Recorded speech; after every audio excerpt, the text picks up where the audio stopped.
Assalamualaikum warahmatullahi wabarakatuh. Halo teman-teman semuanya. Kami kelompok 1 Prodi D3 Radiagnostik dan Radioterapi Stikes Widya Cipta Husada dengan mata kuliah Fisika Radiasi dengan anggota kelompok saya sendiri Faiza Oktavia, Khairul Mustafa, Sofian Amadea, dan Bayu Santano. Di video ini kami akan menjelaskan tentang teori perkembangan atom yaitu dari teori Dalton, Thomson, Rutherford, dan Niels Bohr. Video ini untuk memenuhi tugas mata kuliah Fisika Radiasi dengan dosen pengampu Ibu Yeni Cahyati. Selamat menyaksikan. Assalamualaikum warahmatullahi wabarakatuh. Perkenalkan, nama saya Khairul Mustafa. Di sini saya akan menjelaskan tentang pengertian teori atom Dalton.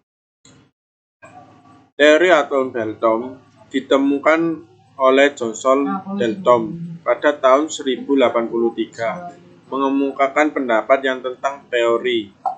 Teori atom Dalton didasarkan pada dua hukum, yaitu hukum yang pertama, hukum kekalahan massa, yang bernama hukum Lefroy, dan hukum susunan tetap yang bernama hukum Prostos. Lefroy menyatakan bahwa massa total zat-zat sebelum reaksi akan selalu sama dengan massa total zat-zat hasil reaksi. Sedangkan Prostos menyatakan bahwa perbandingan massa unsur-unsur dalam suatu senyawa selalu tetap. Dari kedua hukum tersebut, Dalton mengemukakan pendapat tentang atom, yaitu ada 4 tentang pendapat teori atom dari Dalton. Yang pertama, atom merupakan bagian terkecil dari material yang sudah tidak dapat dibagi lagi. Dan yang kedua, atom digambarkan sebagai bola pejal yang sangat kecil. Suatu unsur memiliki atom yang identik dan berbeda untuk unsur-unsur yang berbeda.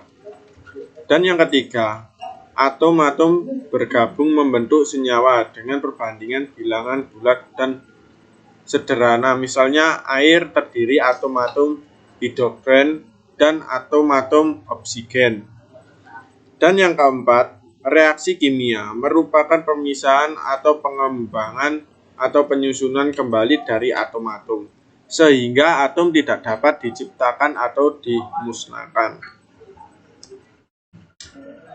Kelebihan dari atom mulai membangkitkan minat terhadap peneliti mengenai model atom.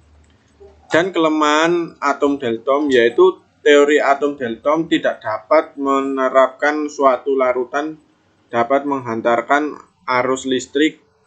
Berbagai mungkin bola pejal dapat menghantarkan arus listrik. Padahal listrik adalah elektron yang bergerak, berarti ada partikel lain yang dapat menghantarkan arus listrik. Sekian dari saya menjelaskan tentang teori atom Dalton. Assalamualaikum warahmatullahi wabarakatuh. Nama saya Bayu Santano, NIM 201104104108. Di sini saya akan menjelaskan teori atom Thomson. Seiring dengan berkembangnya ilmu pengetahuan, sejumlah teori mengenai atom dikembangkan oleh para ilmuwan. Salah satunya adalah J.J. Thomson yang teorinya lebih dikenal dengan teori atom Thomson. Pada bahasan sebelumnya, kita sudah membahas mengenai pengertian dari atom, di mana atom adalah partikel terkecil dari suatu unsur yang mengambil bagian dalam reaksi kimia. Ukurannya yang sangat kecil membuatnya tidak dapat dilihat, bahkan menggunakan mikroskop cahaya terkuat sekalipun. Adapun atom yang terkecil adalah atom pada hidrogen. Pada tahun 1897 dengan menggunakan metode tabung sinar katode yang sebelumnya ditemukan oleh Michael Faraday 1791 sampai 1867, maka Thomson menentukan rasio massa terhadap muatan listrik untuk sinar katode. Berdasarkan rasio M atau E ini, Thomson menyimpulkan bahwa sinar katode merupakan partikel dasar bermuatan negatif penyusun suatu atom. Sinar katode kemudian dikenal sebagai elektron, yaitu istilah yang pertama kali diusulkan oleh George Tooney pada tahun 1874. Model teori atom Thomson ini juga dikenal sebagai model semangka atau puding buah plum karena elektron dalam lingkup muatan positif sama seperti buah kering dalam puding natal bulat, atau lebih dikenal dengan teori roti bisnis. Teori atom berkesimpulan bahwa atom merupakan bola masif atau pejal yang bermuatan positif, di mana atom terdiri dari bola bermuatan positif dan elektron tertanam di dalamnya. Di samping itu, ia berpendapat bahwa atom bermuatan netral karena memiliki muatan negatif dan positif dalam besaran yang sama. Namun, model teori atom Thomson ini tidak berumur panjang. Setelah dipublikasikan kurang lebih 10 tahun, maka mulai muncul kelemahan dari teori tersebut. Teori ini dinilai tidak dapat menjelaskan dinamika reaksi kimia yang terjadi antara atom. Bahkan ketidaksempurnaan dari teori atom ini ditunjukkan oleh salah seorang murid Thomson yang bernama Ernest Rutherford. Adapun beberapa kelemahan yang dimaksud adalah tidak dapat menerapkan fenomena penghamburan partikel alfa oleh selaput tipis emas yang dikemukakan oleh Rutherford dan tidak dapat menjelaskan adanya inti atom.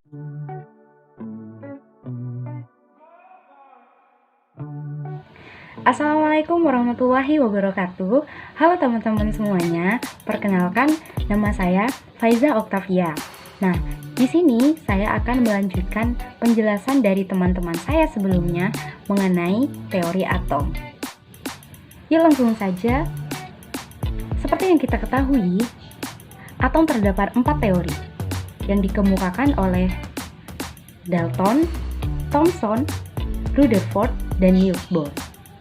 Teman-teman saya sebelumnya sudah menjelaskan tentang teori perkembangan atom menurut Dalton dan Thomson.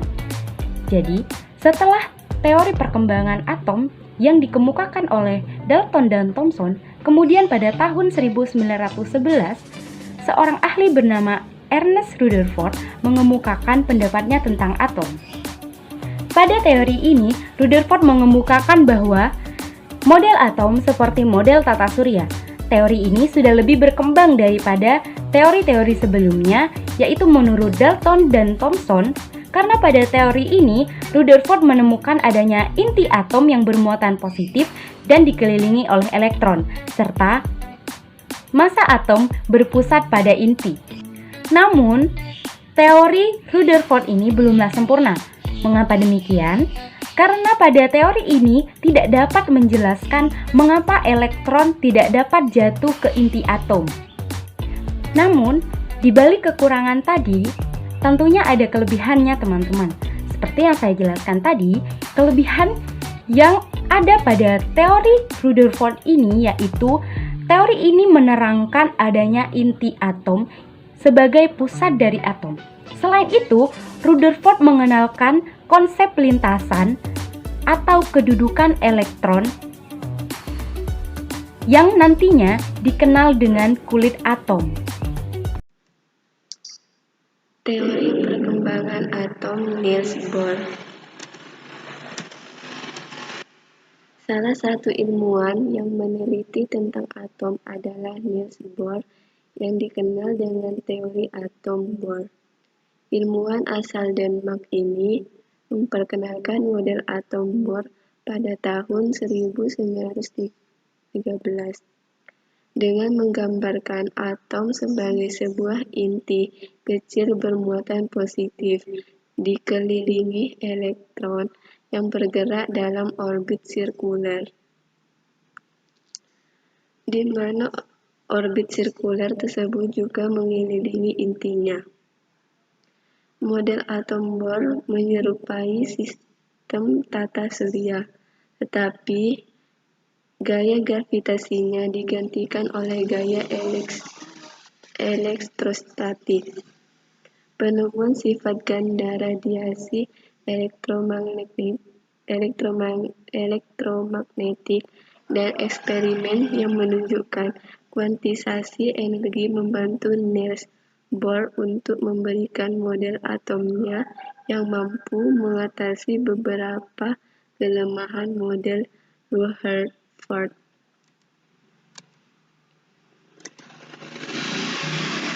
Niels Bohr mencoba menjelaskan model atom Bohr melalui konsep elektron yang mengikuti orbit mengelilingi inti atom yang mengandung proton dan neutron.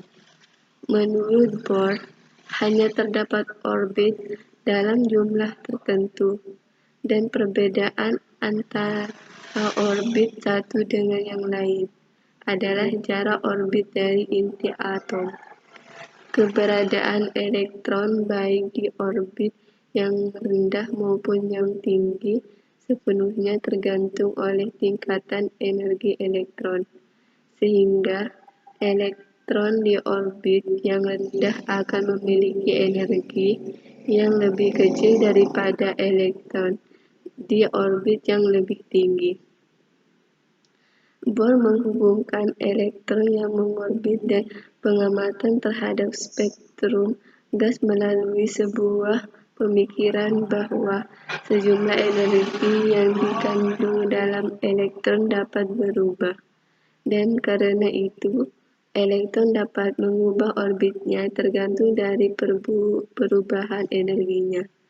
Dalam situasi pemakaian arus listrik melewati gas bertekanan rendah, elektron menjadi eksitasi dan berpindah ke orbit yang lebih rendah. Dalam perubahan ini, elektron kehilangan sejumlah energi yang merupakan perbedaan tingkat energi kedua orbit. Energi yang dipancarkan ini dapat dilihat dalam bentuk sebuah foton cahaya yang panjang gelombangnya berdasar pada perbedaan tingkat energi kedua orbit.